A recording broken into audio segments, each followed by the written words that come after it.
Around the 16th–18th centuries, nettle appeared in European herbal books as a blood purifier and tonic.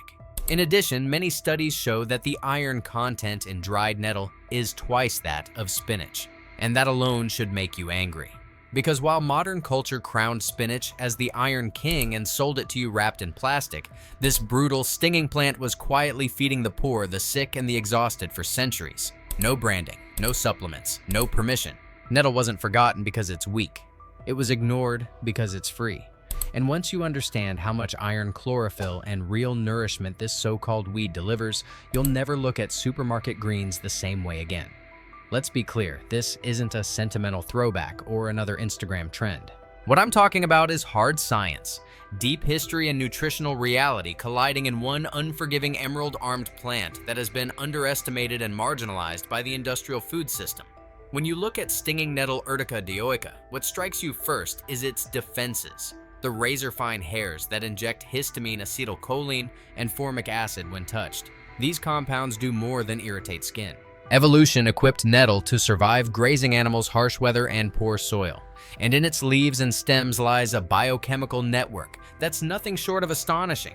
Stinging nettle contains impressive levels of iron, ferrous, and ferric forms not just present but bioavailable. Vitamin C, ascorbic acid, the key that unlocks iron absorption. Chlorophyll, a molecular cousin to human hemoglobin promoting blood health. Magnesium and silica supporting enzyme systems, bone health, and energy metabolism. Here's where it gets real spinach. The commercial darling for iron also contains iron, but it is loaded with oxalates. These oxalates bind iron and other minerals, reducing their absorption dramatically.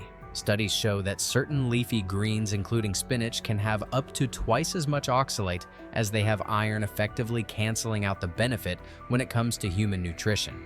In contrast, nettle's combination of natural vitamin C and lower oxalate content means the iron it contains is significantly more absorbable by the human body. This isn't folk wisdom. It's supported by biochemical science. Vitamin C enhances non-heme iron absorption by reducing it to a form your digestive system can take up more readily. Without it, iron supplements, especially elemental iron pills, sit in the gut, causing nausea, constipation, and poor uptake. Industrial multivitamins often pack iron and vitamin C together, but these isolated chemicals never perform as effectively as when they come naturally bound within a living plant matrix. Multiple academic publications have documented nettle's high mineral content and bioavailability. For example, research published in the Journal of Food Composition and Analysis shows that nettle has significantly higher levels of iron, calcium, and magnesium than many commercially cultivated greens, including spinach.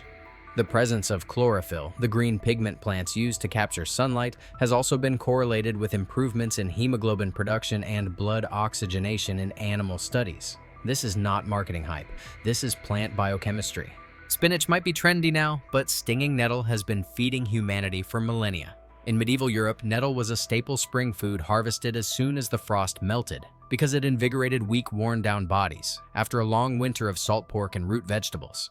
In Scandinavia, Finnish peasants dried nettle for winter stores. In Eastern Europe, families passed down recipes for nettle soups, stews, and teas designed to combat anemia and fatigue. In ancient Rome, soldiers used nettle preparations to warm their limbs before battle. Pliny the Elder wrote of its use for strengthening and alleviating joint pain. Indigenous peoples in North America, long before supermarket aisles existed, regarded nettle as a nutrient treasure, incorporating it into broths and medicinal tonics. This is survival food. Not boutique, not trendy, not cultivated under grow lights. Wild, resilient, accessible to anyone willing to step outside and harvest. Now let's talk about why this truth has been buried. Modern nutrition marketing operates on dollars and supply chains, not on real nourishment. Industrial agriculture has two biases: profitability and shelf life. Spinach fits these criteria. It's pretty, it travels well under cold chain logistics, and it conforms to supermarket expectations.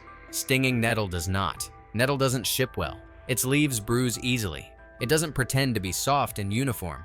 Its sting scares off the uninformed consumer. These are the very reasons supermarket buyers avoid it: low shelf performance, high handling risk, and zero control over wild growth. But there's a deeper economic angle. You can't patent stinging nettle. You can't own a wild population spreading across wasteland and field margins. You can't charge a premium for nettle in capsules when anyone can grow it, harvest it, and cook it for themselves. The industrial nutrition complex profits from synthetic isolates, highly processed greens powders, and branded superfoods. They market these as solutions to mineral deficiency solutions that come with a price tag.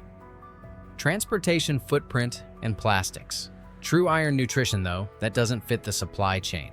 And that's why it's been pushed into the margins, forgotten and dismissed as a weed. Let's face the uncomfortable truth, spinach is a fragile diva.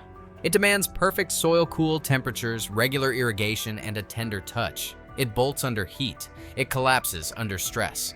It looks good in a salad bowl, but delivers surprisingly little to your metabolism once oxalates bind up its iron and drive it out of reach.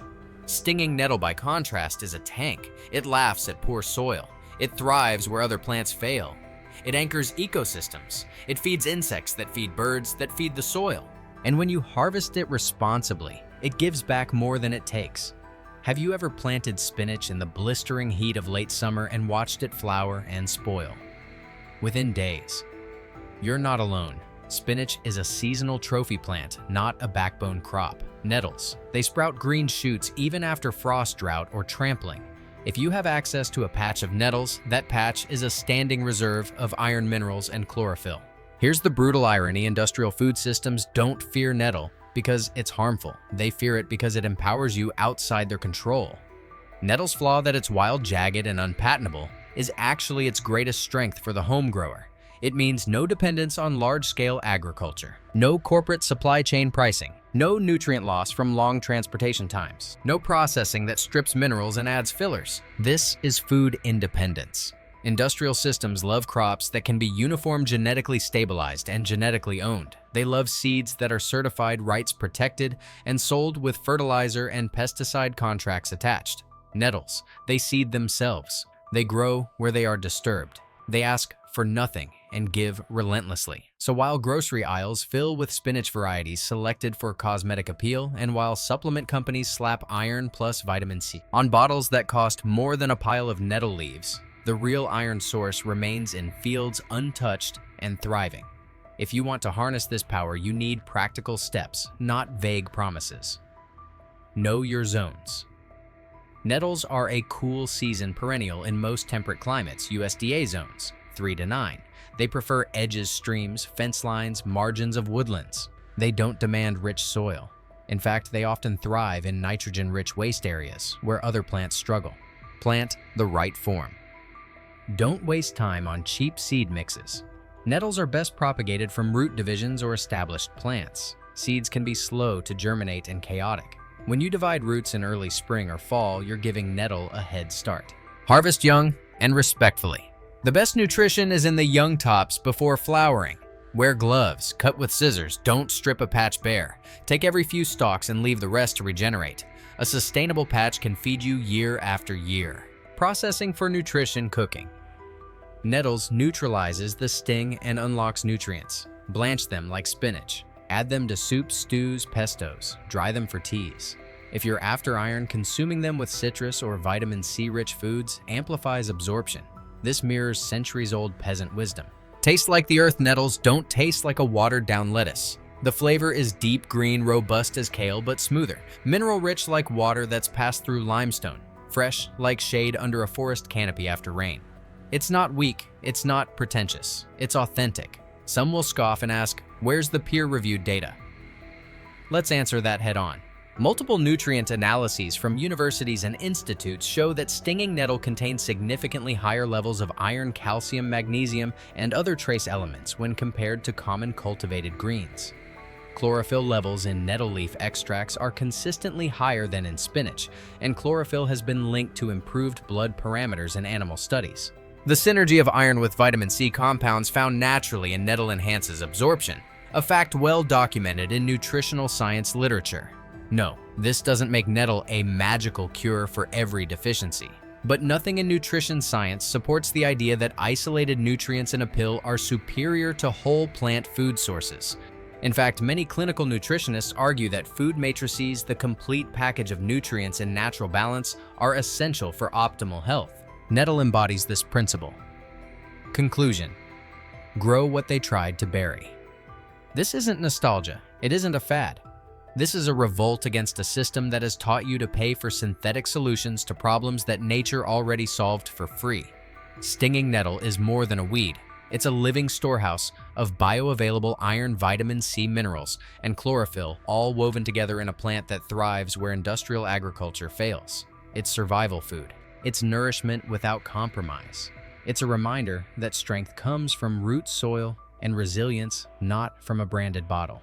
The industrial food system wants you weak dependent and convinced that iron must be isolated, packaged, and sold back to you. But if you go outside right now, there's a plant waiting to make you stronger, healthier, and more self-reliant than the spinach in your crisper drawer or the expensive iron pills in your medicine cabinet. Grow what they hid from you. Harvest what they called worthless. Feed yourself with what grows unbidden. That is real food independence.